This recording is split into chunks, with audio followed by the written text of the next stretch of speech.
Ça rappellera peut-être à certaines d'entre vous des souvenirs. Dans les années 70, je me souviens de ça aussi, dans les vitrines et sur les podiums. Alors, et en plus, il y a une double exposition dont vous allez nous parler. De quoi s'agit-il? Alors, effectivement, dans les vitrines, il y a plein d'impressions camouflage. Et il y a une exposition à Marseille et à Aubagne. C'est la première fois, finalement, que le musée de la Légion étrangère s'associe avec un musée de mode pour parler justement de mission mode style croisé. C'est pour mettre en valeur, en avant, tout le style militaire qui a inspiré tous ces créateurs depuis des années et puis même depuis la fin du 19e siècle. Les femmes ont emprunté aux militaires leurs galons, leurs épaulettes, leurs redingotes et ce n'est pas nouveau, William. Les vareuses. Les vareuses et surtout la fameuse saharienne qui a été vraiment plébiscitée par Yves Saint Laurent avec une célèbre photo où vous aviez ce mannequin Verouchka qui avait son fusil derrière elle et avec cette saharienne qui était entièrement lacée et vraiment très très bas sur... lacée devant comme voilà, ça. Exactement. Donc je suis allée à Marseille et à Aubagne rencontrer ces deux musées et j'ai été vraiment inspirée, ça m'a plu. J'étais au garde à vous, regardez.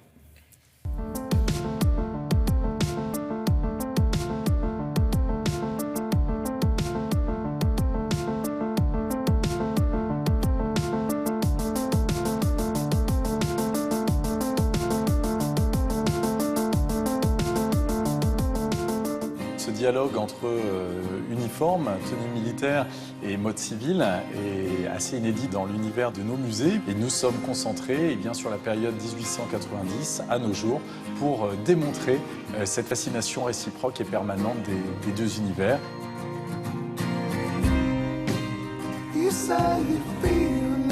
Le premier volet de l'exposition au musée de la Légion étrangère va développer surtout deux thèmes principaux. L'élaboration de la veste coloniale qui donnera la saharienne par la suite et la fascination pour le camouflage puisque après le kaki qui est un monochrome, la mode et les créateurs se sont intéressés au tissu camouflé qui mélange 3, 4, 5 couleurs différentes. Dans nos armées, il y a deux types d'uniformes. Il va y avoir les uniformes, je dirais, de terrain, destinés à combattre. Et puis, il y a les uniformes de prestige, de gala. L'exposition commence par une magnifique tenue du modèle 1931. Et à cette époque, l'armée française est présente sur tous les continents du monde. On a vraiment voulu montrer à nos visiteurs des pièces inédites. Mon coup de cœur, je dirais, pour les uniformes ira vers ce kéo indo-chinois. Et puis, pour les tenues mode, une robe absolument sexy d'Alaya aura ma préférence au niveau de la fascination pour les couleurs militaires, le kaki notamment. Je conseillerais de poursuivre sur le château Borelli, où est développé près de 70 looks. On a sollicité pas mal de maisons de couture, on en a une douzaine, donc aussi bien Dior que Saint Laurent, pour montrer en fait comment les couturiers et les créateurs de mode vont s'inspirer, réinterpréter, féminiser le style militaire, comment donc ils vont jouer avec les codes, parfois jusqu'à s'en détacher un petit peu, comme on le voit ici avec le modèle de Karl Lagerfeld pour Chanel.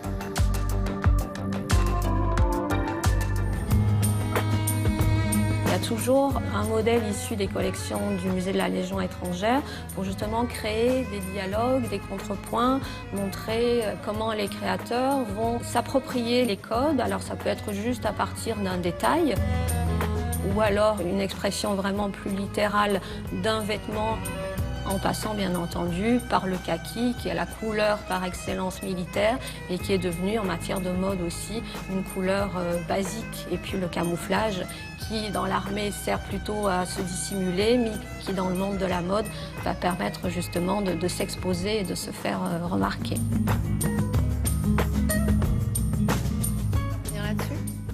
C'est vrai que le kaki, c'est la mode qui s'est emparée du kaki. Parce que le kaki dans l'armée, ça date depuis oui, toujours. Oui, mais c'était en Inde, c'était l'armée britannique qui voulait...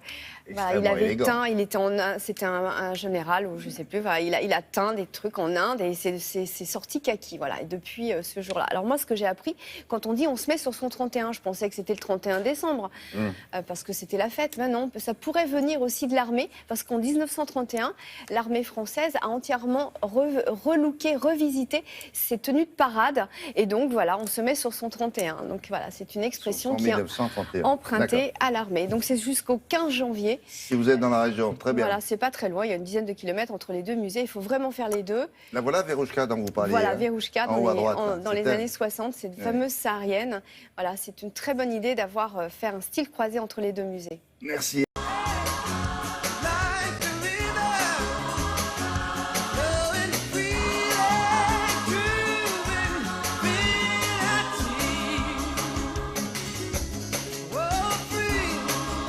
Bonjour Brigitte. Bonjour.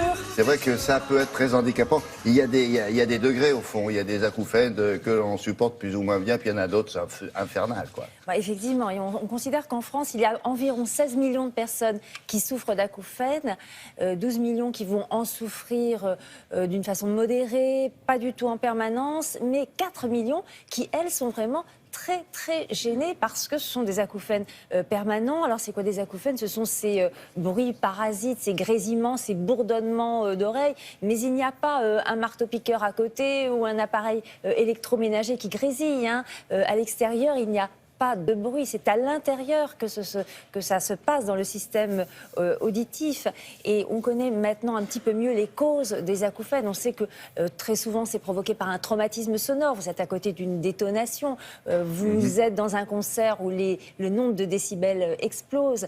Ça peut être aussi parce que vous écoutez en permanence ou très souvent de la musique trop fort au casque ou parce que vous travaillez pendant des années dans une ambiance bruyante. Enfin, on sait aussi qu'il y a des acouphènes qui sont dus à des traumatismes, par exemple des accidents, traumatisme cervical, traumatisme crânien. Donc il y a énormément de causes des acouphènes. Donc c'est pas évident d'essayer de soulager ces patients. Hein. Il n'y a pas de traitement miracle.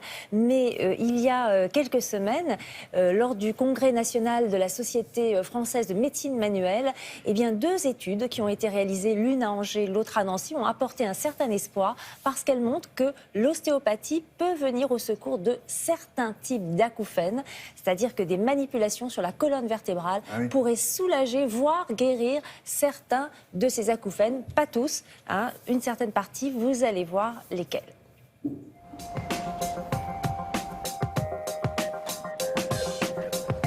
Ces 2 études ont porté chacune sur très exactement 25 patients sélectionnés. Ces acouphènes étaient d'origine mécanique, puisqu'il s'agissait de patients ayant subi la plupart du temps un traumatisme ou un trouble postural au niveau du cou, de la tête, voire de la mâchoire. Par exemple, ça peut être un accident de la route, de la circulation, ça peut être un accident sportif, ça peut être dans les suites d'une anesthésie générale, assez fréquemment après un arrachage de dents qui a duré, qui a été difficile, mais encore après une manœuvre d'ostéopathie mal réalisée au niveau du rachis cervical.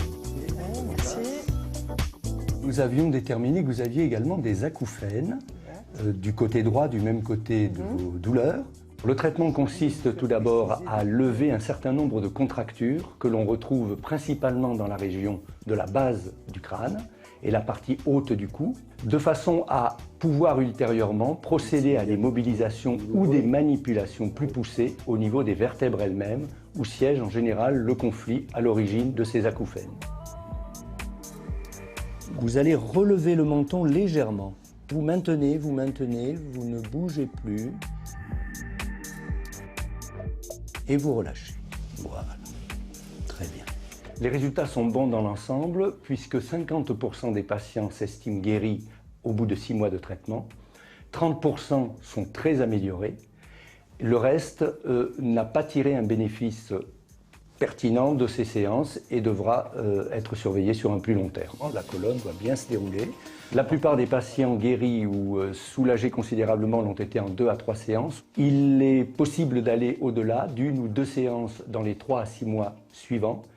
mais davantage et totalement inutile, l'ostéopathie n'étant pas la solution pour ces patients. Comment vous sentez-vous globalement depuis la dernière fois? Mes acouphènes ont nettement diminué. Ils sont moins fréquents et surtout moins intenses. Et donc ça me change ma vie tous les jours. Bon, alors, évidemment, si vous souffrez de cela et que vous entendez ce que vient de dire cette dame, vous dites, ça y est, je suis sauvé. C'est pas tout le monde, hélas. Non, Pas se tromper, les acouphènes qui sont dus à ce type de traumatisme, accident de voiture, accident de sport, problème dentaire, ça représente environ 30% des acouphènes.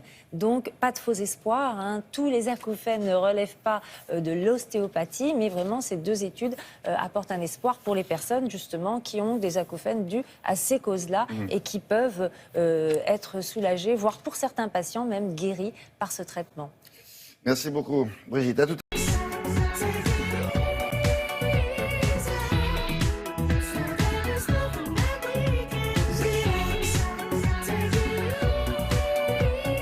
Oui, impair, tu ne peux pas rouler.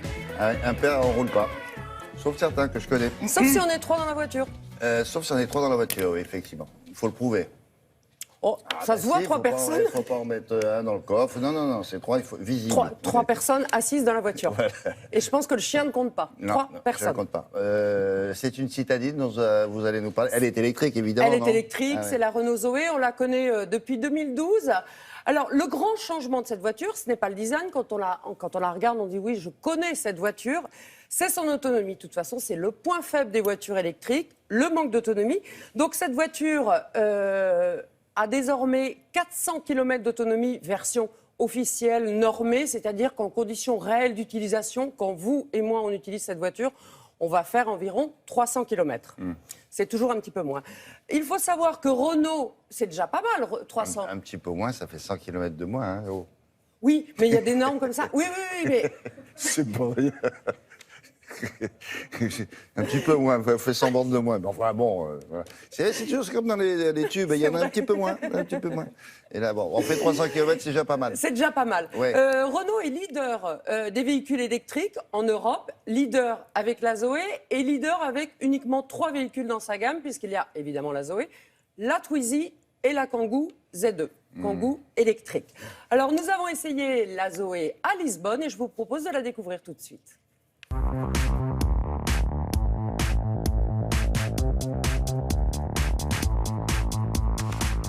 Aujourd'hui, le design est un élément de satisfaction fort de nos clients. Donc, à l'extérieur, on n'a pas fait de modifications, à part de nouvelles teintes qui sont apparues et qui sont quand même très agréables.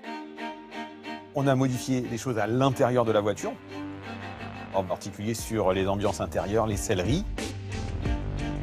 Mais sinon, le focus a été mis sur l'autonomie du véhicule avec 300 km réels.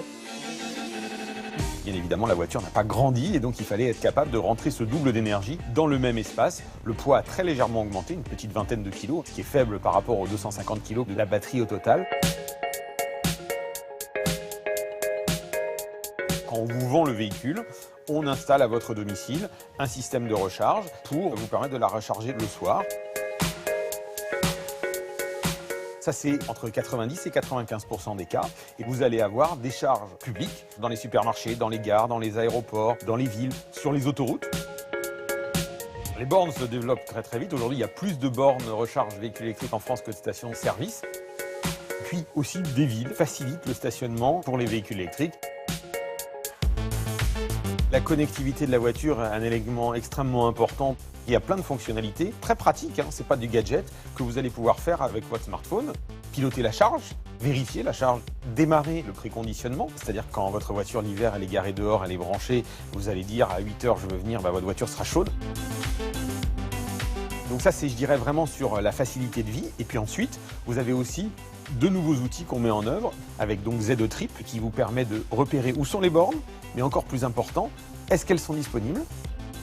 Et puis Z2 Pass qui vous permet aussi de payer la recharge pour éviter d'avoir 3 ou 4 badges différents en fonction du type de réseau.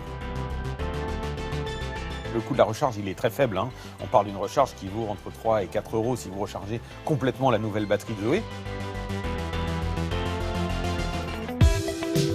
Vous pouvez acheter la voiture. Vous avez aussi la possibilité de louer complètement avec sa batterie. Et c'est une tendance qu'on a en général dans l'automobile de passer de plus en plus sur des systèmes de location et sur le véhicule électrique en particulier. Aujourd'hui, pratiquement 4 clients sur 5 optent pour une location complète du véhicule et de la batterie. C'est une solution finalement simple et c'est cette simplicité, je pense, que les gens apprécient dans l'offre. Alors, deux remarques. La première, quand on voit un reportage comme celui-ci, faites attention à ne pas tourner dans des très jolies villes. Parce qu'on regarde la ville et on ne regarde pas la voiture. C'est vrai, donc on va choisir non, parce des que c'est villes une très moches. jolie ville. C'est toujours pareil, on dit, oh, la voiture, zut, je n'ai pas vu. Non, Vous avez raison. L'autre chose, l'autonomie, c'est plutôt pas mal. Qu'est-ce qu'il y avait Oui. d'autre? On peut l'acheter L'autonomie, c'est cher. pas mal, c'est-à-dire que pour la première fois, on ne parle pas de la Tesla, qui est une voiture hors catégorie, dans la mesure où elle est beaucoup plus chère.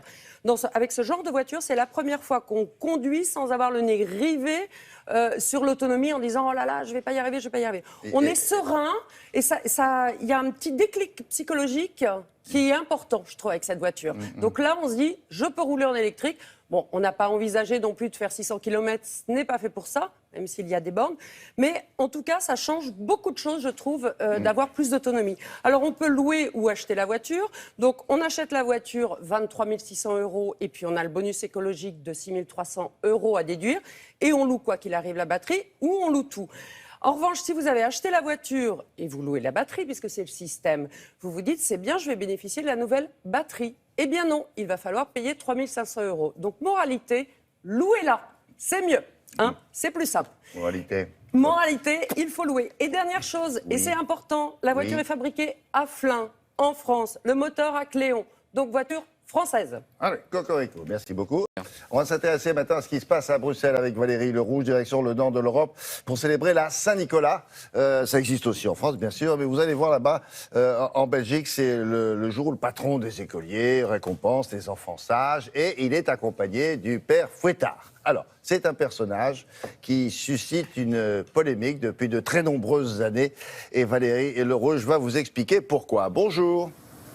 Bonjour William, bonjour à tous. Effectivement, ce n'est pas tant Saint-Nicolas qui suscite la polémique, mais son assistant, son serviteur, Zwartepit Pierre Lenoir, comme on l'appelle ici, celui que nous appelons le père Fouettard. Ce qui pose problème, c'est précisément qu'il est noir et qu'il endosse le rôle de méchant dans la légende, et ce qui était acceptable pendant 200 ans ne semble plus l'être. C'est raciste aux yeux d'associations hollandaises en particulier qui prennent ça très au sérieux et qui ont même porté l'affaire auprès du Comité des droits de l'homme des Nations Unies en 2013. Alors il en faudrait plus pour faire changer la tradition aux Pays-Bas, mais la Belgique, la Flandre en particulier, elle, a cédé pour mettre fin à la polémique. Vous allez voir comment. Reportage avec Stéphane Schaumer et Marie Berthové. C'est toujours un événement dans le nord-est de l'Europe. L'arrivée de Saint-Nicolas qui vient récompenser les enfants sages, et avec lui le père Fouettard qui punit ceux qui ne l'ont pas été. Et depuis son apparition, il y a 2 siècles, le méchant est noir ou maquillé en noir. De quoi indigner les associations antiracisme. À Rotterdam ce week-end, une manifestation a même dégénéré. Des dizaines de militants ont été arrêtés. Nous sommes ici pacifiquement. Nous voulons seulement donner notre avis sur cette caricature du père Fouettard. Et la polémique s'est propagée à la Belgique. En Flandre, les associations ont eu gain de cause. Voici les nouveaux pères Fouettards. Seulement quelques traces de suie, car les télévisions, écoles et centres commerciaux ont décidé qu'ils ne seraient plus grimés en noir et n'auraient plus les cheveux crépus. J'espère que dans le futur, on va en rester là et qu'on n'aura pas le même débat chaque année pour que ça reste avant tout une fête pour les enfants. À Bruxelles aussi, on a voulu jouer l'apaisement sans vraiment trancher, quitte à écorner un peu la légende. On n'a pas fait le choix puisqu'on a 4 pères Fouettards et même des mères Fouettards de toutes les couleurs possibles et imaginables d'origine, et tous ces gens sont grimés de la même manière puisqu'ils sont passés dans la cheminée pour ouvrir la voie au sein. Mais la tradition a la vie dure et le public, lui, ne semble pas prêt à modifier de sitôt sa vision du père Fouettard. Ouais.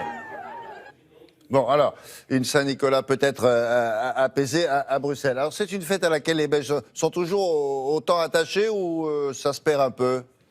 Non, très très attaché. Regardez ce que j'ai trouvé ce matin dans mon bureau, parce que je suis moi-même un grand enfant sage, William. Oui. Une corbeille avec des petits Saint-Nicolas comme ça, en chocolat au lait, chocolat blanc. Des spéculoos, la clémentine, ce sont les cadeaux traditionnels de la Saint-Nicolas. Alors ça se fait surtout en famille. Dans les entreprises aussi, on marque le coup comme ça.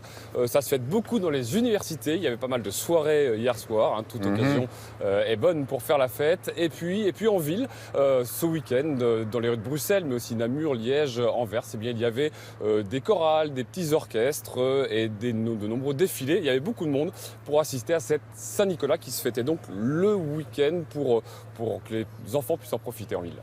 Si vous avez du rap de spéculoos, on est preneurs, nous. Hein. Non mais j'aime bien. Nous aussi. À Avec bientôt. le café.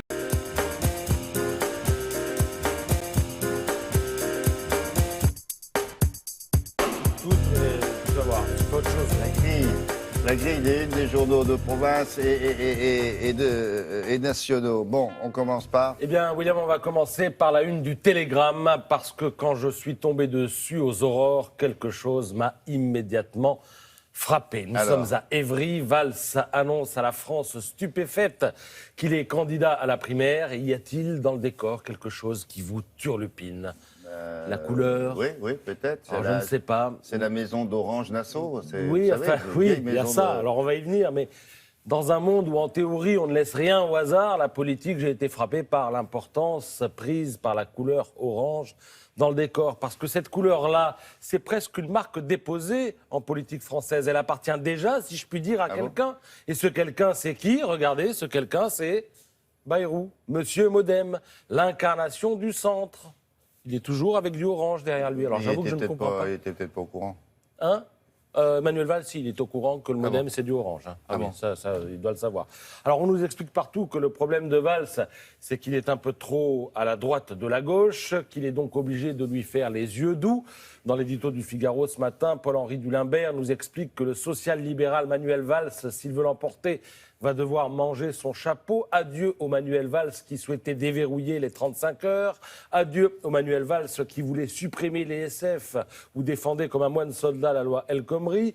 Adieu à l'homme qui menait bataille contre son camp à propos du Burkini et qui tensait Angela Merkel et sa politique en faveur des migrants. Place à Valls Manuel, qui va nous réciter tous les psaumes de la liturgie socialiste, écrit l'éditorialiste. Bref, on nous souligne que Valls, le nouveau Valls, va devoir gauchiser son discours et son image. Et là, patatras, on tombe dans le premier piège venu en matière de communication visuelle. En même temps, et si c'était du billard à 18 bandes? Cette couleur orange, elle ne vous fait pas penser à un pays particulier? William, vous avez fait allusion. Les Pays-Bas.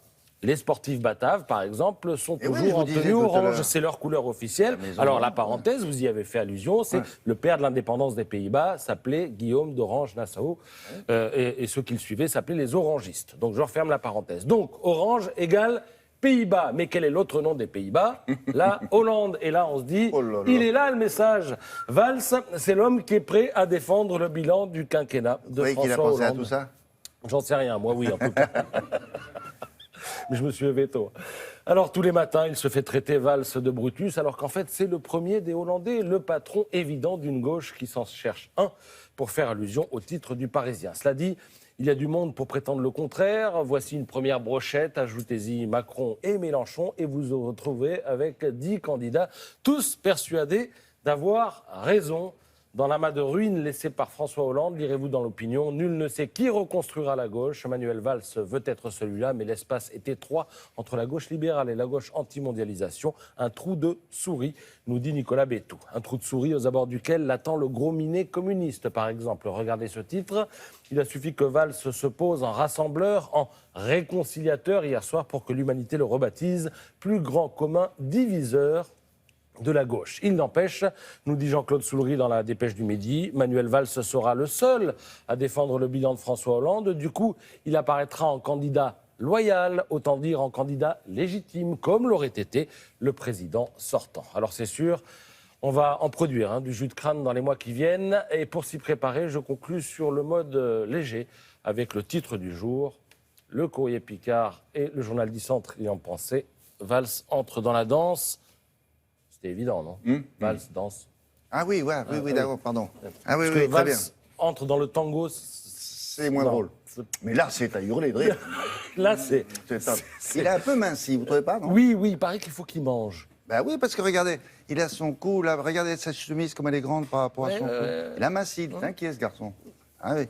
Bon, allez, merci beaucoup, à plus tard. Quand il tournait, quand il marchait, je ne sais pas ce que c'était, et je crois que je ne le saurai jamais. Alors ce salon se déroule tous les ans à Tokyo et réunit surtout des marques japonaises. Oui. Bon, enfin, si on a envie de se faire connaître, il vaut mieux aller là-bas. Hein. C'est vrai, c'est surtout les Japonais qui ont envie de se faire connaître parce que pendant de longues années, vous et moi regardions surtout sur le marché japonais pour nous fournir en téléviseur, en smartphone, en beaucoup de choses. Et puis depuis un moment, eh bien, ils sont largement dépassés par les Américains, par les Coréens. Pourquoi? Parce que c'est un pays qui est replié sur lui-même, sur son propre marché. Sauf que ça suffit plus aujourd'hui. Ce pays est en déflation totale. Donc ils cherchent à s'ouvrir au monde. Donc ils font dans ce grand salon vraiment preuve d'énormément d'ingéniosité. C'est pour ça que c'est toujours intéressant d'aller y faire un saut. Et donc, regardez, on va jeter un petit coup d'œil. On va du côté de Tokyo, bien évidemment, non loin du mont Fuji que vous avez déjà aperçu, pour 3 jours réservés aux professionnels, un week-end pour le grand public qui découvre des fabricants automobiles qui créent des applications mobiles, des fabricants de téléviseurs qui se lancent dans l'habitat. C'est le Japon. Et on y trouve, par exemple, vous allez voir chez eux, le Make-up Sheet. C'est un miroir intelligent, interactif. Ah, oui. Il va scanner la peau de votre visage. Il va reconnaître la position, la taille des imperfections de la peau, comme des marques, des rougeurs, des boutons, des cicatrices, de l'acné. Le miroir va en déterminer la position et la taille. Puis sur une imprimante un peu particulière qui est juste à côté, il va imprimer un film très fin à s'appliquer sur le visage pour cacher la zone disgracieuse. Alors, le film prend la teinte de votre peau. Il suffit ensuite pour les femmes d'un peu de maquillage pour unifier le tout. Seul petit bémol, les feuilles imprimées doivent sécher pendant quasiment une journée avant d'être positionnées. Alors, ça se rapproche davantage de la chirurgie réparatrice express pour les peaux qui sont un peu lisses. Oh là. Oui, alors là, ça prend un peu de temps. Et vous voyez, regardez, c'est une solution aussi qui est offerte, par exemple, à tous ceux qui veulent cacher un tatouage. Et en plus, ce miroir peut même anticiper vos futures imperfections. Vous voyez, c'est un petit film qu'après, on va retirer. Il y a une petite solution aqueuse, apparemment, non aussi, dessus. Avec. Ouais. Et puis, vous allez voir une première mondiale appelée Dessiner comme vous parlez. Alors là, on est dans la communication du futur. Elle concerne notamment des personnes qui souffrent de problèmes auditifs ou bien des touristes qui maîtrisent mal une langue. D'abord, regardez, une application pour tablette. Premier avantage, vous coupez l'écran en deux, ce qui veut dire que chaque personne peut lire dans le bon sens. Et puis, le logiciel comprend et traduit en plusieurs langues. Ça veut dire qu'il va enregistrer en temps réel ce que vous dites, traduire et associer sous forme de phrases écrites au dessin que vous faites. Ici, la personne à gauche indique son chemin à la personne qui est à droite. La tablette enregistre les indications orales, puis les fait apparaître sur l'écran sous le doigt, sous le forme de phrases écrites à l'endroit exact du chemin que la personne est en train d'indiquer. Là, c'est en coréen ou en japonais. Oui, exact. Mais vous allez le voir en anglais. Oui, et bien sûr, donc dans la langue de l'interlocuteur. Pour une personne malentendante, ça peut être absolument révolutionnaire. Alors, il y a le plan, mais on peut faire d'autres choses. Maintenant, je suis ici à 5 minutes à pied, d'accord. Et alors, ça ressemble un petit peu, vous savez, au calligramme que faisait Apollinaire, ces poésies un petit peu graphiques. Je trouve ça assez joli. C'est plutôt joli. Alors voilà, ce sont 2 des trouvailles que l'on peut trouver dans ce genre de salon. Des choses, vous ne les attendez pas tout de suite, hein, parce qu'elles ne vont pas arriver sur notre marché immédiatement. Mais en tout cas, c'est cette créativité qui fait qu'on peut dire que la production industrielle du Japon est à plus 1,5. Donc ça part.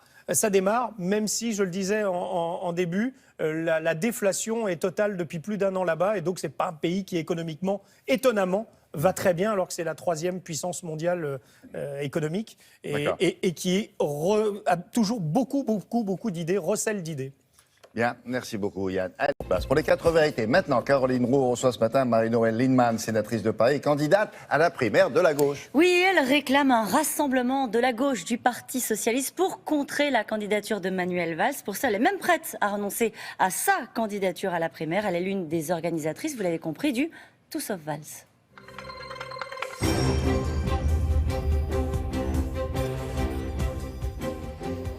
Bonjour Marie-Noëlle Lienemann. Bonjour. Vous avez entendu, j'imagine, attentivement la déclaration de candidature de Manuel Valls. Ça reste pour vous, tout sauf Valls, c'est le primaire ?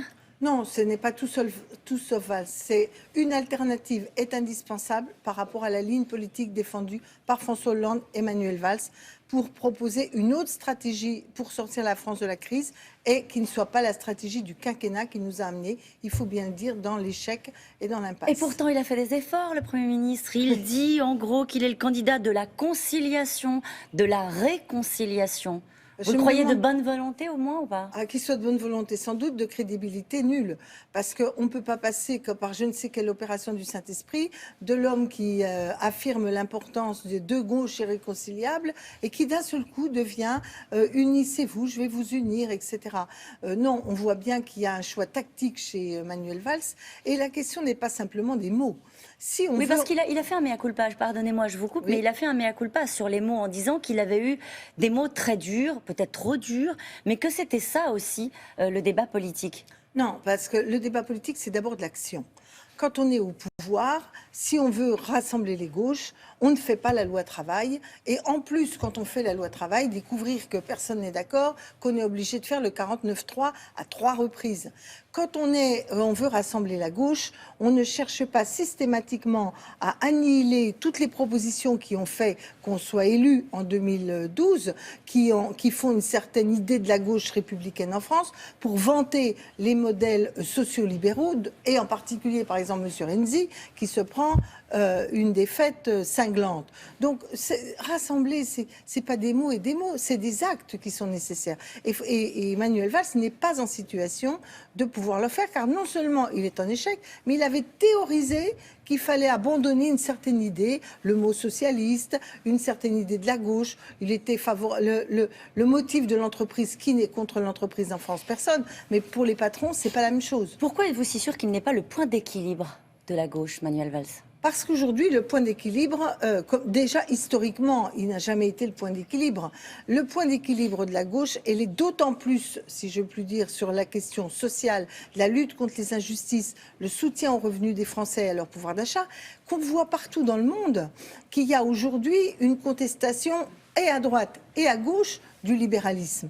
Et donc le point d'équilibre ne peut plus être et ne peut pas être le social-libéralisme. D'ailleurs, le point d'équilibre, c'était le discours du Bourget. C'est celui qui a permis de rassembler. Et aujourd'hui, tout ce qu'a fait le gouvernement, ça a été finalement en décalage à droite par rapport au discours du Bourget. Manuel Valls, c'est l'héritier du hollandisme? D'abord, le concept de hollandisme est quand même assez difficile à expliciter parce qu'on voit bien qu'il est en crise. Moi, ce que j'arrive pas à comprendre, c'est par quel miracle on aurait le Premier ministre qui ne serait pas dans la même impasse politique que François Hollande. Ce serait une question de personne, de personnalité. Justement, certains veulent nous faire croire que tout serait la personnalité de Hollande. Non, c'est pas la personnalité de Hollande, c'est les choix de François Hollande, c'est les orientations. Et il les a prises en conformité, voire parfois, si je puis dire, en connivence avec une ligne politique qui est celle d'Emmanuel Valls et d'Emmanuel Macron, qui sont tous les deux en train de pleurer sur un bilan qu'ils ont largement contribué à faire rater. Alors, vous faites le diagnostic, le problème c'est que vous n'avez pas les solutions. Depuis quelques jours, vous appelez une candidature unique de la gauche du PS. Pour l'instant, ça donne cette impression-là, dites-moi si je me trompe, vous prêchez dans le désert. Il y a toujours une candidature Montebourg, il y a toujours une candidature Hamon, il y a toujours, jusqu'à aujourd'hui, à moins que vous nous disiez le contraire, une candidature Lindemann, il y a Gérard Filoche. Ça fait beaucoup pour construire le tout sauf Valls, en tout cas une alternative. Vous avez raison. Moi, depuis le mois de septembre, j'explique, j'ai commencé très tôt à être candidate pour une raison simple, c'est que j'étais la première à contester les choix, notamment des choix européens. J'ai tout de suite dit au mois de septembre, c'est légitime qu'on donne nos différences, nos approches personnelles, mais nous devons travailler à des convergences. Force est de constater que je n'ai pas été entendue. Parce que quand il y a une crise politique, la tentation est grande et on le voit bien, des courants identitaires. J'ai la vraie gauche, je suis le meilleur, etc. Moi, je dis qu'à l'étape où nous sommes, ce débat qui a sa force et qui continuera dans notre diversité, il doit passer en dessous de la question essentielle. Avons-nous une stratégie de sortie de crise à proposer aux Français? Cette stratégie est-elle de gauche et de lutte contre les injustices? Si nous n'allons pas à l'essentiel, si nous ne nous rassemblons pas, comment allons-nous expliquer qu'on va rassembler? C'est trop tard, Marine Wallin. Lindemann. Non, c'est c'est jamais trop tard. Et je réfléchis aux décisions que je vais prendre pour ma part, parce que j'ai pas du tout l'intention de participer à cette espèce de bal des égaux qui, comme je le dis, a une certaine légitimité, mais qui quand même devrait dépasser. Ça veut dire quoi, je pour vais l'intérêt réfléchir. général. Ça veut dire quoi? Vous allez choisir celui pour lequel vous allez vous rallier? Je ne crois pas qu'il soit judicieux de commencer à se rallier à l'un, parce que c'est commencer à mettre de l'huile sur le feu entre tout le monde. Donc pour ma part, ce que je m'interroge, c'est est-il opportun que ma candidature est-elle encore utile à cette étape? Mon combat, il l'est. Mes idées, elles le sont. Ma candidature va-t-elle rajouter à la capacité de mobiliser ou va-t-elle rajouter à cette impression qu'on est tellement divisé, qu'on est impuissant? Moi, ce que je Vous avez déjà tourné la page en vous écoutant comme ça, à la veille du lancement d'une campagne. En tout cas, j'ai toujours dit que j'étais prête à le faire, pas parce que je renonce, mais parce que je considère qu'aujourd'hui, le risque est grand, que l'histoire nous juge durement. Le peuple attend autre chose de nous. Vous êtes une femme de conviction, Marine. Marine Lindemann. J'imagine pas une seconde que vous puissiez être à côté de cette primaire. Vous serez derrière un candidat, derrière Arnaud Montebourg, attendez, je vais pas être à côté. Benoît Hamon. Je vais pas être à côté. Il y aura un deuxième tour. Je sais déjà qu'au deuxième tour, il n'y a aucun souci. Je ferai tout ce qu'il faut pour que ce rassemblement ait lieu. En revanche, je veux garder, puisqu'ils ne sont pas capables, mes camarades, de s'unir, je veux garder ma capacité d'interpellation des uns et des autres. C'est ce que vous faites. Parce que je veux qu'ils aient conscience que l'essentiel est plus important que la différenciation mutuelle. Pourquoi vous renoncez, vous? Pourquoi vous ne laissez pas renoncer eux? Parce que tout le monde dit que les autres renoncent. Mais c'est comme ça qu'on arrive à cet état de la gauche. Mélenchon, il dit « Ah, ben pourquoi ce serait moi ?» Macron « Ah, pourquoi ce serait moi ?» Celui qui va être élu de la primaire « Ah, pourquoi ce serait moi ?» Celui qui va être élu de la primaire, si c'est pas Manuel Valls, ce sera un électrochoc pour l'électeur de gauche. Pour ça que j'attache tant d'importance à cette primaire. Je pense qu'il faut que le peuple de gauche vienne et qu'on fasse élire un candidat qui porte une alternative au libéralisme. Ça, c'est essentiel. Quel rôle vous attendez de la part de François Hollande dans cette primaire? Qu'il fasse 2 pas en arrière, qu'il vous laisse faire, ou il a quand même son mot à dire en tant que chef de l'État? Il a de toute façon toute liberté. Je crois qu'il se grandirait à ne pas trop rentrer dans cette primaire.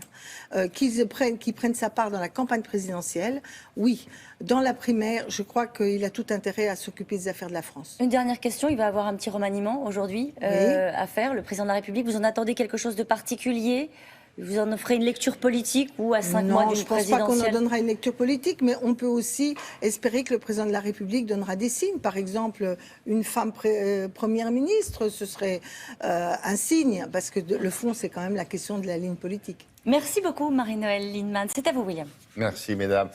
Nous allons maintenant retrouver le sportif de Télématin, Grégoire Tournon, en direct du Salon Nautique, porte de Versailles à Paris. Et comme chaque année, vous allez voir, ce gigantesque parc des expositions devient le plus grand port couvert, bien sûr. Alors, il accueille là-bas tous les amoureux de la voile. Bon, mais pas seulement, hein, c'est voile, les moteurs, enfin, tous les sports nautiques. Bonjour Matelot, comment ça va? Où êtes-vous, là? Bonjour William, je suis dans le hall 1 du parc des expositions, c'est le hall principal, c'est là où on retrouve les voiliers, je suis sur un très très beau yacht. Dans ce salon nautique, cette 56e édition, il y a près d'1 millier d'embarcations. Alors quand je dis embarcations, des voiliers, des bateaux à moteur, mais aussi des kayaks, des surfs, des engins de glisse, de 1 à 23 mètres. Est-ce que le salon nautique, c'est réservé aux pratiquants de la mer ou on peut venir, même si on n'a pas le pied marin, juste pour le spectacle? Alors, bien sûr, si vous voulez acheter un bateau, c'est l'endroit idéal. Mais vous pouvez venir vous balader en famille, flâner, rêver, même tester des sports, parce qu'il y a un petit bassin qui se trouve là, derrière notre caméraman, où vous pouvez venir vous mouiller. C'est assez génial. Il y a 200 000 spectateurs, 200 000 visiteurs qui sont venus arpenter les allées de ce salon l'an dernier. Là, vous êtes au milieu des voiliers. Mais quels sont les bateaux qui dominent le marché, quoi? C'est bateaux à voile, bateaux à moteur? Alors, la plaisance en mer en France représente une flotte d'1 million de bateaux et il y a les 2 tiers qui sont des bateaux à moteur et la moitié qui sont des bateaux de moins de 6 mètres. Il faut savoir qu'il y a 9 millions de pratiquants occasionnels et surtout que c'est en Île-de-France qu'on délivre le plus de permis pour avoir un bateau à moteur. Bon, alors, restons fidèles à ce qui fait votre spécialité tous les samedis dans Télématin, c'est les nouveautés. Vous avez testé un engin dont on me dit qu'il ne ressemble pas aux autres. C'est quoi? C'est un kart, paraît-il? un kart des mers. Un kart des mers s'appelle un six-kart. Alors, c'est une invention française, c'est tout nouveau. Et surtout, imaginez un jet ski, un scooter des mers sur lequel vous pouvez monter à 5. Alors, d'aspect extérieur, vous le verrez, ça ressemble un petit peu à un bateau pneumatique. Mais une fois à bord, et surtout aux commandes, c'est magique, c'est un jouet, c'est un kart. Alors, vous pouvez partir avec votre moitié et les enfants pour un petit pique-nique ou faire des pointes à plus de 100 km/h. Nous sommes allés du côté de Roquebrune sur Argence, c'est dans le Var, aux Issambres. Regardez, ça décoiffe. Salut Grégoire! Ça va? Ouais, super! Qu'est-ce que c'est? C'est un kart des mers! Je peux essayer? Ouais, viens! T'as combien dessus? 5! C'est aussi puissant que mon engin? La même puissance! J'arrive.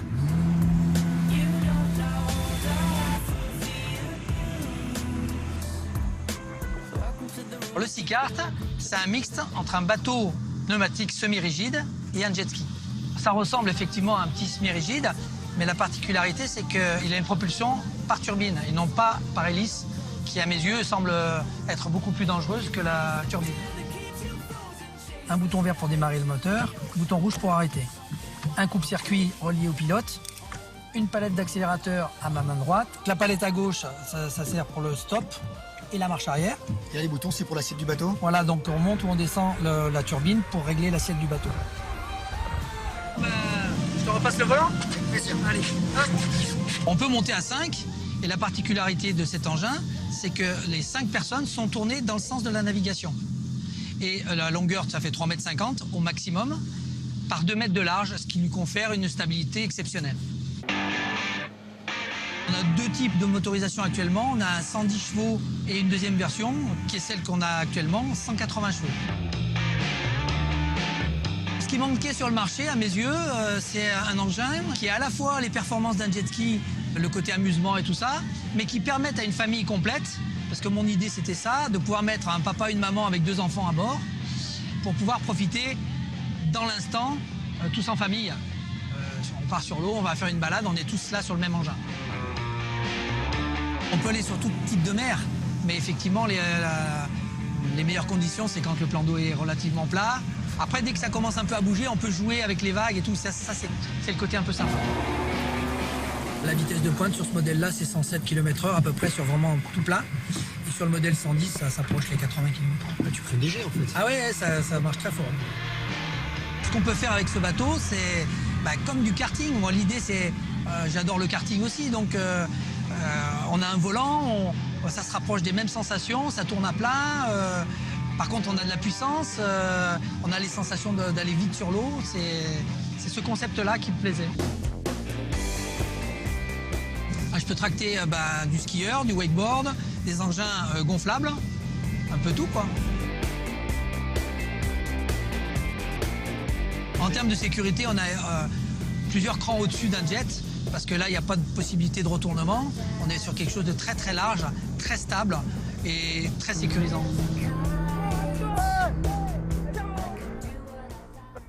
Vous alliez pas un peu vite, là, non? Non. Non, j'étais à une petite centaine de kilomètres/heure. Mais c'était très bien. C'est stable?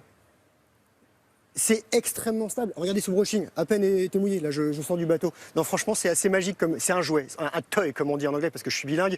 C'est vraiment... Alors il faut votre permis quand même. Arrêtez de tourner comme ça, vous donnez mal de mer. Justement, on est sur des bateaux, William. Et voilà, c'est vraiment l'engin idéal pour se balader en famille. C'est pas gros, en plus vous mettez ça sur une petite remorque, il n'y a pas de problème de place au port. Il faut vraiment le tester. Et j'aimerais que vous mettiez ça sous mon sapin de Noël. Je sais pas si j'ai un assez gros sapin, oui, ça me ferait d'accord, plaisir. il va falloir qu'on se groupe peut-être. Combien ça coûte un engin comme ça? Alors, entre 28 000 et 36 000 hors taxe, mais si on fait une commande groupée, je pense qu'on peut avoir un petit prix. Ah oui, non, mais pour des clubs, pour des choses comme ça, je sais pas, pour des... Non, pour des clubs et pour des particuliers, pour des loueurs de scooters des mers. Et pour moi, William, ça me ferait vraiment plaisir. Je vais aller voir si je peux faire un truc avec eux. C'est ouvert à partir de 10h, donc ils vont arriver, je vais discuter. C'est jusqu'à dimanche le salon nautique qu'on peut négocier. Demandez-leur s'ils font des rabais, hein. Voilà, merci beaucoup. Je vais leur demander. C'est beau cet endroit désert comme ça. Très bien. On est bien le matin ici, hein. Ouais, restez là-bas. Vous perdez pas. À bientôt. Merci beaucoup, Grégoire. Tiens, à propos de Noël, le numérique, ça peut faire l'objet d'un cadeau. Alors que vous soyez geek ou pas, vous demandez à Laura du web, elle a ce qu'il faut peut-être. Oh là, vous avez un squatter dans les bras. Mais oui, j'ai le petit chien de Sarah Doraghi. Regardez comme il est mignon. Il s'appelle comment ce chien? Il s'appelle Cham. J'ai hésité à le faire appeler Wi-Fi, mais elle n'a pas voulu. Wi-Fi, ça aurait été bien. C'était ouais. passé pas mal, elle peut toujours changer. Hein. Bon, alors à part Donc, ça. à part ça, donc le site, moi j'ai dit je peux faire ma chronique avec le chien, il n'y a pas de problème. Firebox, c'est un site pour, on dit shop for unusual. Ça veut dire faites du shopping pour des choses totalement incongrues. Donc vous pouvez acheter sur ce site plein de produits geeks, également des licornes géantes, William. Ça, je sais que pour votre salon, c'est indispensable. Mais regardez Ça me pourquoi manquait, ça. Oui, j'aime oui, ce oui. site. C'est un adaptateur qui transforme votre smartphone en télé vintage. Donc il suffit de mettre le clip de Pac-Man sur votre smartphone et ensuite vous avez la petite télé qui va avec et on vous regarde comme au bon vieux temps, quoi. Oui. Vous voyez? Ah oui, c'est drôle ça. C'est pas mal, hein?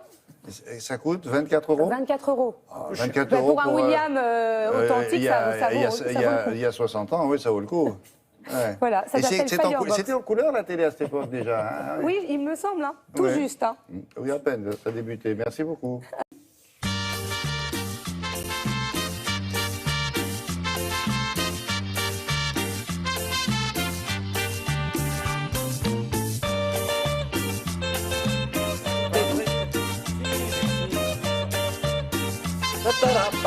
Oi gringo.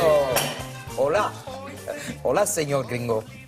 Et pourtant c'est pas les vacances, ça vient hein, vous n'êtes pas d'Éthiopie. parti encore. Hein. Oui, c'est ça. Avec Sarah Doraghi, on va s'intéresser à quoi? Vous l'avez compris en entendant cette chanson. Est-ce que vous buvez peut-être en ce moment?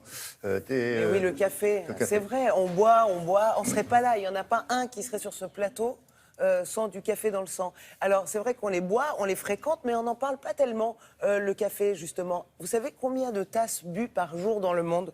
2 milliards et demi. 2 milliards et demi. C'est énorme. L'argent que ça... Par jour. L'argent que rapporte le café, c'est énorme. Et en fait, il y a... Pas toujours aux petits producteurs, justement. Mais pas toujours aux petits producteurs, mais quand même petits producteurs à côté de gros producteurs, à côté de moyens producteurs. C'est, je pense, après le pétrole, la deuxième ressource hallucinante, c'est le café. Donc, non, mais alors tu as tous les chiffres. Nous sommes allés au Mucem à Marseille. Il y a un énorme tableau avec les courbes carrément de la bourse, les chiffres. Tous les chiffres que vous avez besoin de savoir sur le café, mais aussi, évidemment, l'imaginaire autour du café, quels étaient les auteurs qui, peut-être, sans le café dans le sang, n'auraient jamais écrit comme Balzac. Balzac, il avait plus de café dans le sang que dans le café dans les veines que du sang.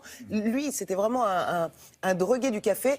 Il y a aussi énormément d'artistes, il y a énormément d'auteurs, Douglas Kennedy, d'autres. Nous avons rencontré Jean-Michel Dzian. Alors, évidemment, le commissaire... Qui c'est Jean-Michel Dzian?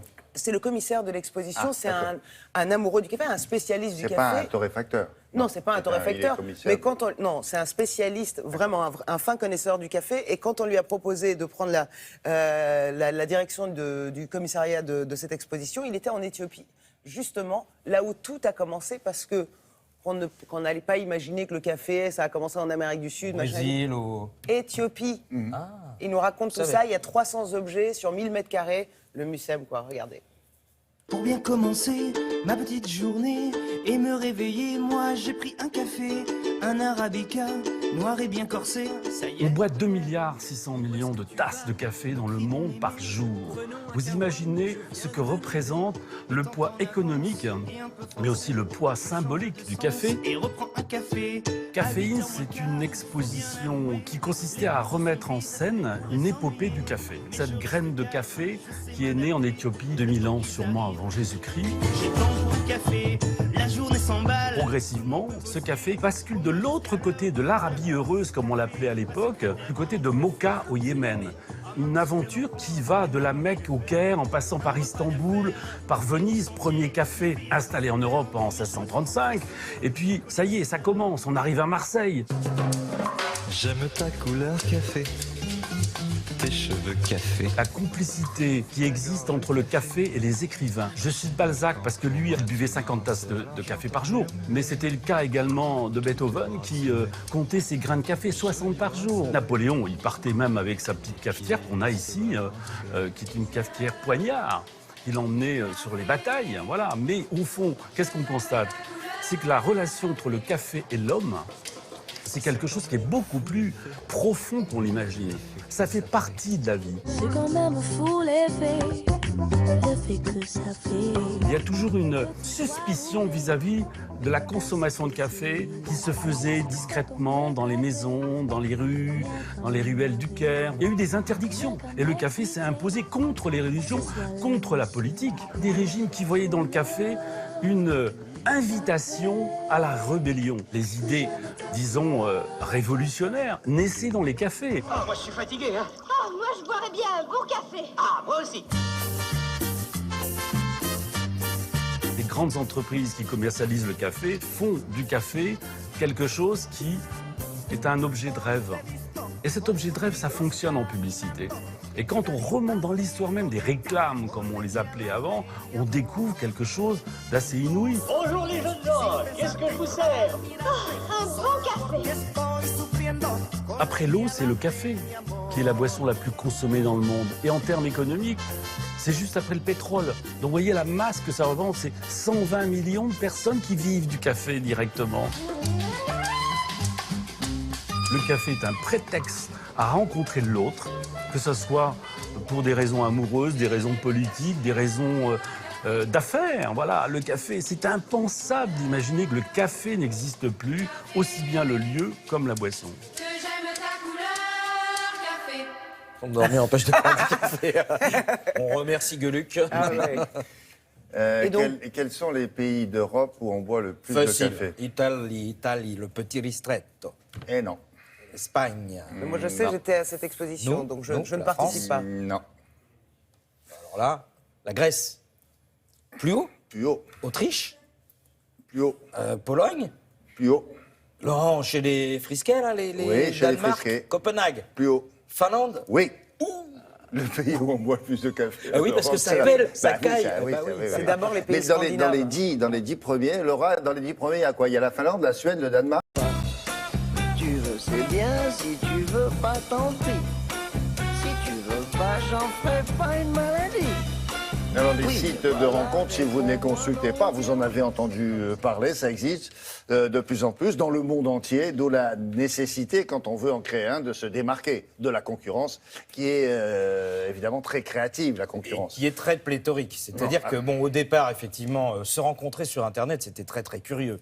Ça revenait un petit peu à se rencontrer avec les petites annonces. Parce qu'au départ, vous vous souvenez, Chasseurs français et d'autres faisaient des petites annonces de rencontres, presque le cœur de leur business. Aujourd'hui, avec les sites Internet, vous avez effectivement plusieurs dizaines de sites qui s'ouvrent chaque jour. Donc, il faut que les publicitaires vous donnent une bonne raison. Et la première raison principale, c'est pas forcément de rencontrer l'âme sœur, c'est pas forcément l'amour. Non, c'est tout simplement de briser la solitude.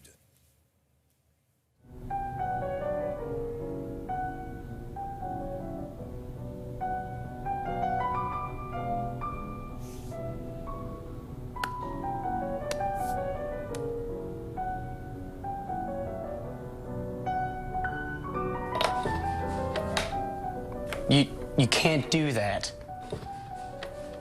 See, this is why no one wants to play with you.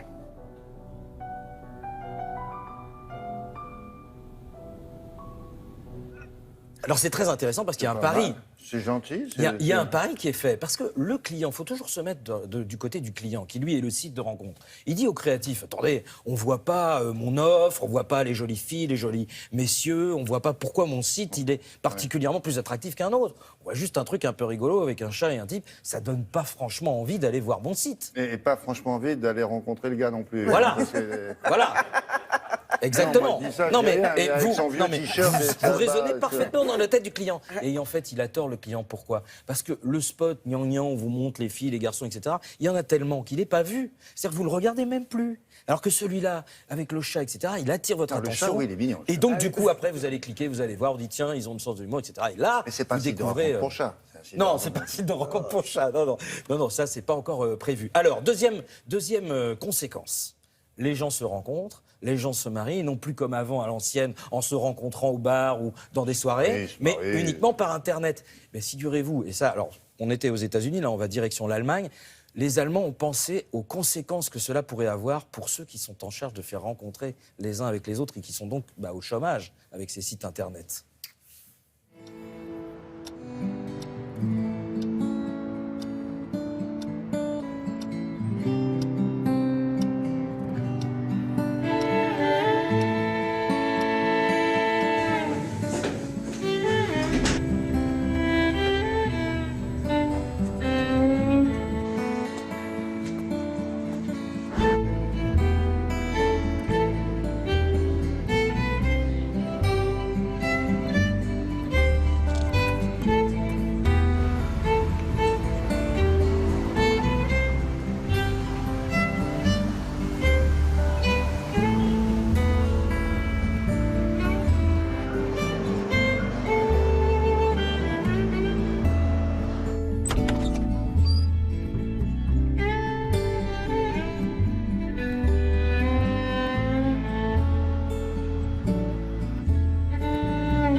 Le gros qu'on a vu qui se balade et qui s'entraîne comme ça et qui fait des tirs de flèches dans l'air, c'était Cupidon. Le pauvre, il est au chaume-du. Voilà, on n'a plus besoin de lui.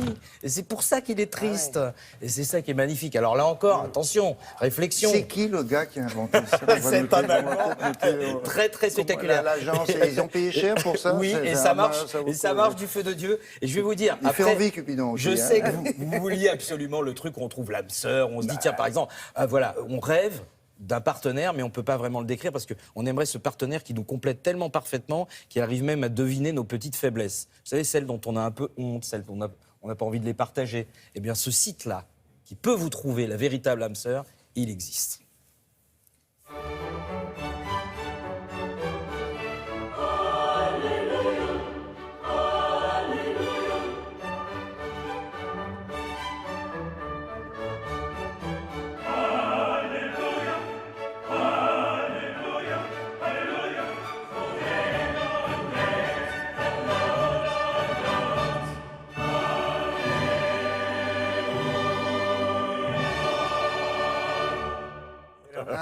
Voilà. Ah, ouais. Et là, vous avez le vrai spot pour l'âme sœur. Bah oui. Là, oui. Là, c'est celui-là, il est clair quand même. Voilà. J'ai terminé par un très clair, vous avez vu? Eh bien, le gars qui lève la lunette. Ah bah, il lève la lunette. Donc celui-là, il n'existe pas, on peut le dire. Hein. Non, puis c'est automatique, vous avez remarqué. Oui, voilà, c'est ça. Et puis alors, surtout, celui qui va chercher enfin, sa femme va chercher l'araignée. Parce que lui, il a peur des araignées, mais il ne peut pas le dire. N'empêche que c'est Cupidon qu'on retient. Ouais. Vous voyez, c'est Cupidon qu'elle a retenu. Merci beaucoup. Bah oui, parce qu'il est tellement charmant.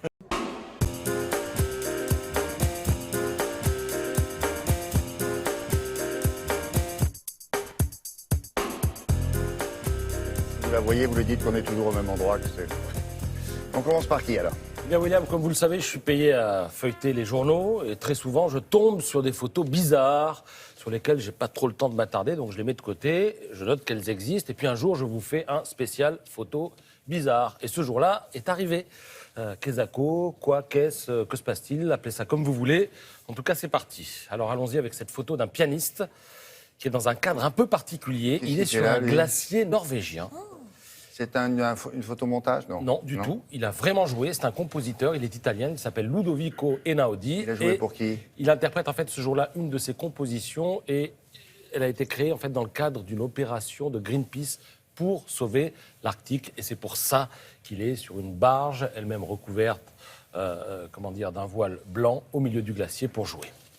Alors là, ce n'est pas une photo, mais une paire de photos que je vous propose. C'est le même homme, tantôt basketteur, tantôt chasseur. C'est le basketteur, moi, qui m'a fait Franchement, si vous ne voyez pas la légende, parce que je sais que vous avez dû la voir ces jours-ci, vous l'auriez reconnu. Son visage, oui. Je savais qu'il avait joué au basket dans sa jeunesse. Et les filles, vous le reconnaissez? Attends. Bah, imaginez que c'est un type qui est assez grand. Ouais.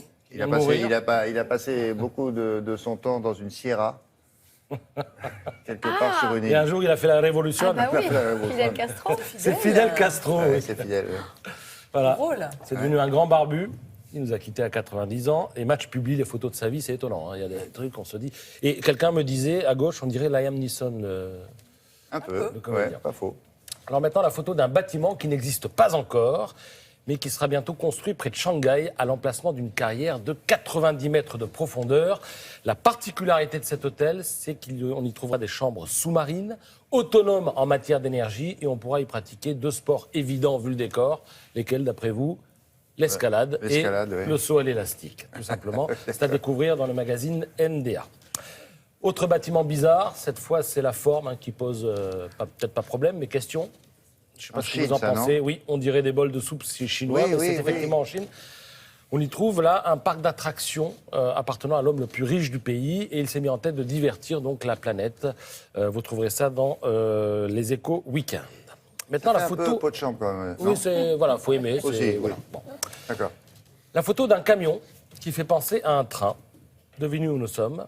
Sur une autoroute. Une autoroute, certes, mais nous sommes surtout en Suède.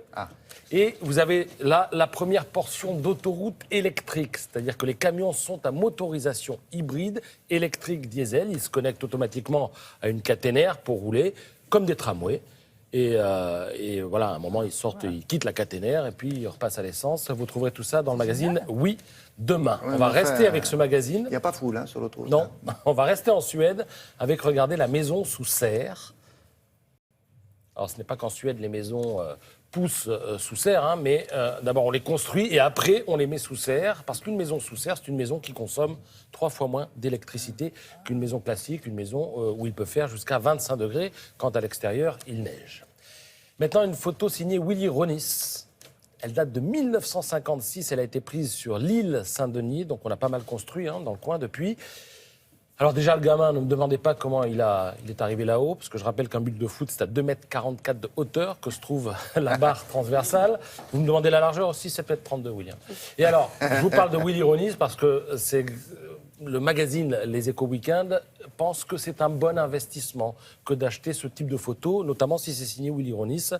Et cette photo sera mise aux enchères le 13 décembre, donc dans une semaine, chez Arcurial. Elle est entièrement fabriquée, parce qu'il a dû grimper l'enfant pour le mettre là-haut. Évidemment. Après, il y a l'avion, il y a tout ça. Bon, il y a un peu de fabrication, mais 160 œuvres de Willy Ronis seront mises en vente dans une semaine. Et une photo comme ça, c'est quand même quelques milliers d'euros. Il paraît qu'ensuite, ça peut coûter encore plus cher. Très bien, merci beaucoup, Oulert.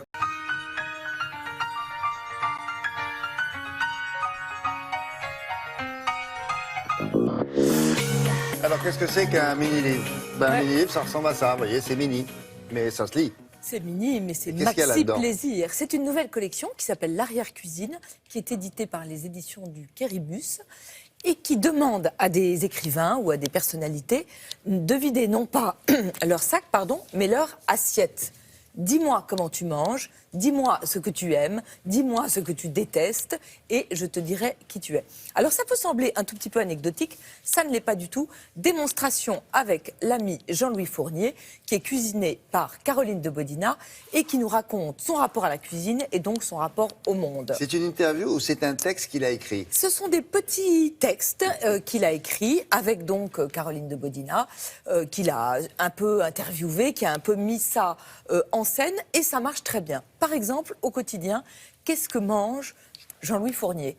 Eh bien, il va chez Picard et il fait l'éloge de Monsieur Picard, la providence des veufs, dit-il. Mais ça pourrait s'arrêter là et ça ne s'arrête pas là. Parce que quand il va chez Monsieur Picard, Jean-Louis Fournier, il va acheter, il aime, je crois, le tartare de Saint-Jacques. À chaque fois, quand il arrive à la caisse, il dit « Bonjour, mademoiselle Picard, comment va votre père? Transmettez-lui mes amitiés. » Eh bien, c'est ça que raconte ce livre, le rapport aux gens, le rapport au monde. Il y a aussi beaucoup d'anecdotes lorsqu'il était petit. Il y en a une que j'adore, avec bonne maman d'Arras, sa grand-mère, qui avait acheté une boîte de marrons glacés en prévision de Noël. Sauf que Jean-Louis et ses frères étaient tombés sur la boîte. Donc, ils avaient mangé tous les marrons glacés, ils avaient laissé juste les petites collerettes en papier dans lesquelles ils avaient mis des marrons. Vous savez, des marrons d'Inde qu'ils avaient ramassés. Bon, alors évidemment, la grand-mère ouvre la boîte, elle est absolument furieuse. Et là, Jean-Louis Fournier lui explique sa version des choses. Il lui dit « Bonne maman, Jésus, il est mort. On l'a mis dans un tombeau. Et au bout de 3 jours, il n'était plus dans le tombeau. C'était un mystère. Et il ne faut pas chercher à comprendre. Eh bien, tes marrons, c'est pareil. C'est un mystère. » Il y a des instants très rigolos où il raconte, et ça on pourrait tous en raconter, les souvenirs de dîners pourris. Ah oui, c'est bien avec ça. J'y suis là. Des gens qu'on Oui. n'aime pas du tout. Ouais. Alors il dit il y a 2 sortes de gens qui détestent, c'est les gens qui n'ont pas lu ces livres, pire, les gens qui ne les ont pas lus, mais qui font croire qu'ils les ont lus. Alors là, il y a ça une ne trompe description apocalyptique du repas avec du melon qui tire sur le orange saumon et qui sent le navet, des desserts faits maison absolument apocalyptiques, et le pire, c'est au dessert, il y a l'hôtesse, la maîtresse de maison qui va chercher un manuscrit et qui le donne à Jean-Louis Fournier en disant « Moi aussi, j'écris ». Moi aussi, j'écris. Est-ce que vous connaissez quelqu'un? Est-ce que vous connaissez Olivia de Lamberterie? Voilà, Alors par moi, exemple. Je dis non, j'ai Non, jamais. vous la Vous connaissez pourriez pas. lui donner, je vais voir si je la rencontre. Voilà. Tout Oui. ça est merveilleux parce J'ai que une je caisse trouve... pour vous. Ah oui, regardez-la. Regardez-la surtout, je n'en veux pas. J'ai déjà 50 livres sur mon bureau, je n'en veux pas d'autres. Je trouve que ça raconte très bien la recette Jean-Louis Fournier, qui est toujours une sorte de mélange entre un mouvement acide et puis tout d'un coup la tendresse qui le submerge. Il y a notamment son repas de mariage avec un fameux gâteau au dragée. Il y a la recette, ça a l'air très compliqué parce que pour broyer les dragées, soit à mon avis vous mettez en l'air votre mixeur, soit ce n'est pas possible. Mais il est à table et il dit oh là là, j'ai pas du tout envie de me marier. Je me marierai quand je serai grand. Et à ce moment-là, il voit le visage de sa femme et il lui prend la main sous la table. Et ça, c'est tout fourmillé. Vous voyez cette espèce de balance sans arrêt entre l'humour noir. Il y a aussi des principes culinaires que j'aime beaucoup. Par exemple, je préfère mal bouffer avec une fille extraordinaire que bien bouffer avec une conne. Qu'est-ce qu'on en pense? Je me méfie des vins qu'on garde pour les grandes occasions. Quand on est mort, ce sont les autres qui les boivent. Je ne mangerai jamais de biche. Pour moi, c'est une princesse qui a été ensorcelée. Alors, je me méfie avec lui. Parce qu'il a tellement d'imagination, je ne suis pas sûr qu'il ait tout vécu. Ah, peut-être qu'il a inventé. Mais peu importe. Mais exactement. Peu importe, On c'est s'en fiche savoureux quand même. complètement. Parce que c'est vraiment un petit livre délicieux. Celui sur Duguin est aussi très joli. Et finalement, on s'aperçoit d'ailleurs que ce sont tout à fait les mêmes, des taiseux qui pensent que la vie, c'est une bonne bouteille, une belle maison, ou une maison en tous les cas dans laquelle on est bien, et sa famille et les gens qu'on aime autour de soi. Et quelques amis fidèles. Souvenir de Marcel au Grand Hôtel. Alors, voyez, mini-livre, maxi-album. Pour les petits à partir de 6 ans, c'est chez Helium et c'est absolument magnifique. Jean-François Martin a fait les illustrations. C'est un illustrateur qui travaille pour le New Yorker. Il y a tellement peu de Français qui y travaillent, mais aussi pour Le Monde et pour Libé. Il fait des collages entre différentes matières. Là, c'est l'histoire de Marcel. C'est un éléphant qui arrive dans un hôtel, un grand hôtel très beau. Il est dans la chambre 66, sauf qu'il a perdu sa valise. Donc, il va partir en quête de son bagage dans tout l'hôtel et chaque pièce est matière à une planche encyclopédique. C'est à la fois une histoire et en même temps vous apprenez beaucoup de choses parce que par exemple vous allez y arriver quand il arrive dans le parking, eh bien vous avez une planche juste au début qui vous explique tout ce qu'on peut trouver dans un, ou par exemple dans la cuisine. Comme ça, on garde notre thème. Vous voyez, vous avez une petite planche encyclopédique qui vous raconte par exemple l'origine du sandwich. Est-ce que vous savez d'où vient le sandwich? Oui. Oui, le comte sandwich. Le comte sandwich qui était à table, il jouait au poker, il ne voulait pas se lever. Alors il demande à son valet de chambre, s'il vous plaît, faites-moi un truc avec du pain, parce que comme ça, je resterai à table. On ne peut jamais coller William Lémergie, à moins qu'il ait eu la planche devant lui avec l'explication. Je vais la trouver. Regardez comme c'est beau, c'est magnifique, c'est à partir de 6 ans, c'est chez Il Helium. était lord, hein, sandwich. Il était comte, je crois. Lord Sandwich, oui. Ah, là, c'était le comte John Montagu, si mon souvenir c'est est bien bon. ça, ouais. On me fait des grands gestes, on me fait comme ça, comme non, ça. Ça veut sûrement dire que c'était formidable. C'est... Voilà. Merci. Sûrement. Merci beaucoup.